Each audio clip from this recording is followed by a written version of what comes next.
Agora ao vivo, Cláudia Prates traz mais informações. Cláudia.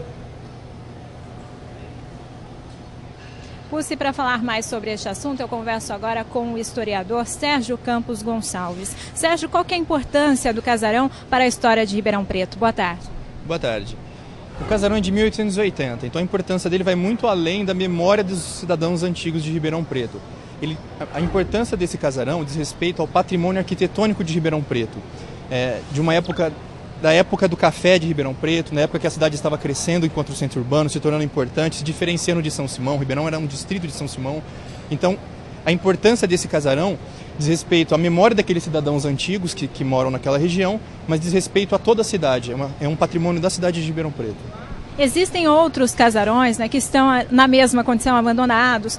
Como que pode-se ter uma política para restaurá-los se faltam recursos até mesmo para a prefeitura em outras áreas? Existe há quase 80 anos o Instituto do Patrimônio Histórico e Artístico Nacional, o IPHAN, ele tomba patrimônios, o que significa dizer que eles são importantes do ponto de vista cultural para o país. A política de tombamento, ela na maioria das cidades causa uma isenção de IPTU, por exemplo. Então esse é o tipo de incentivo. Agora, para fazer uma restauração que consome muitos e muitos recursos, frequentemente é necessário que o dono desse casarão, se ele for um patrimônio privado, ou no caso se for um patrimônio público, é necessário correr atrás do BNDES para conseguir uma verba específica.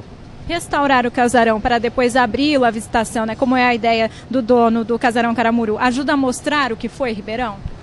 Isso é de extrema importância. Se isso der certo, será ótimo para a cidade de Ribeirão Preto. Porque, em geral, os casarões que existem, as obras arquitetônicas que são patrimônio, elas ficam apenas para a vista de quem observa.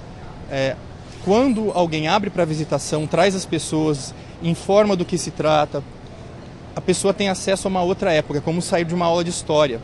Então essa é a importância se esse senhor conseguir abrir para visitação o casarão. Certo. Muito obrigada pela sua participação aqui no Jornal da Clube. Daqui a pouco eu volto para falar que comerciantes e moradores de Franca cobram a liberação de vagas de estacionamento nas ruas do centro da cidade.